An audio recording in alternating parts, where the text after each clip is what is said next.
ਮੇਰਾ ਬਿਮਾਰ ਹੈ, ਸਮਝ ਆਉਂਦੀ ਪਈ ਆ। ਇੱਕ ਕਮਾਉਣ ਵਾਲਾ ਸੀ, ਦਾਹ ਜੀ ਖਾਣ ਵਾਲਾ, ਦਿਹਾੜੀ ਕਰਦਾ ਮੇਰਾ ਪੁੱਤਰ। ਤੇ ਰੰਡੀ ਰਾਣਾ 20 ਸਾਲ ਹੋ ਗਏ ਮੇਰੇ ਬੰਦੇ ਮਰੇ ਨੂੰ।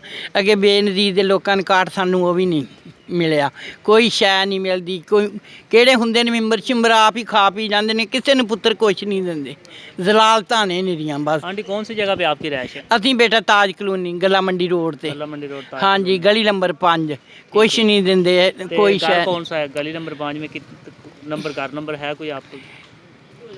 ਨੰਬਰ 5 'ਚ ਹੀ ਆ, चलें, ਚੌਥਾ ठीक है। ਮਕਾਨ ਆ नाम की ਆਪਣਾ। आंटी अपना? ਮੇਰਾ ਨਾਮ ਸਕੀਨਾ। ठीक है।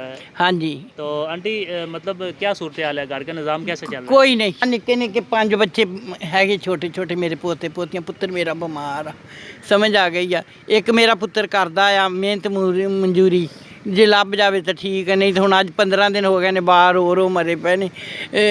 ਆਟਾ ਹੀ ਕੋਈ ਨਹੀਂ, ਕਿਹੜੇ ਰੋਟੀਆਂ ਪਕਾ ਕੇ ਦੇ ਰਹੀ ਹੈ, ਕੁਛ ਵੀ ਨਹੀਂ। ਕੋਈ ਨਹੀਂ ਮੱਲੇ ਮੁੱਲੇ ਵਾਲੇ ਨਾਂ ਨੂੰ ਲੈ ਕੇ ਆਪਣੇ ਖਾਤੇ ਪੂਰੇ ਕਰਦੇ, ਪੁੱਤਰ ਕੋਈ ਕਿਸੇ ਨੂੰ ਨਹੀਂ ਦਿੰਦਾ। ਸਮਝ ਆ ਗਈ ਨਾ ਗੱਲ ਦੀ। 20 ਸਾਲ ਹੋ ਗਏ, ਲੋਕਾਂ ਦੇ ਬੇਨਜ਼ੀਰ ਦੇ ਕਾਰਡ ਬਣੇ ਸੀ, ਭੱਜ ਭੱਜ ਕੇ ਬਹਿ ਗਏ, ਸਾਡਾ ਉਹ ਵੀ ਨਹੀਂ ਪੁੱਤਰ ਬਣਿਆ। अच्छा, पैगाम क्या वज़ीर आज़म? ਵਜ਼ੀਰੇ ਵਾਲੇ ਨੂੰ ਆ ਵੀ ਸਾਨੂੰ ਵੀ ਕੋਈ ਇਮਦਾਦ ਦਿੱਤੀ ਜਾਵੇ, ਸਾਡੇ ਬੱਚਿਆਂ ਵੱਲ ਵੀ ਵੇਖਿਆ ਜਾਵੇ। ਅੰਦਰ ਤਾਂ ਬਹਿ ਜਾਈਏ ਤੇ ਖਵਾਈਏ ਕੀ ਇਹਨਾਂ ਨੂੰ, ਨਿੱਕਿਆਂ ਨਿੱਕਿਆਂ ਨੂੰ। ਸਹੀ ਹੈ ਕਿ ਨਹੀਂ? ਅਸੀਂ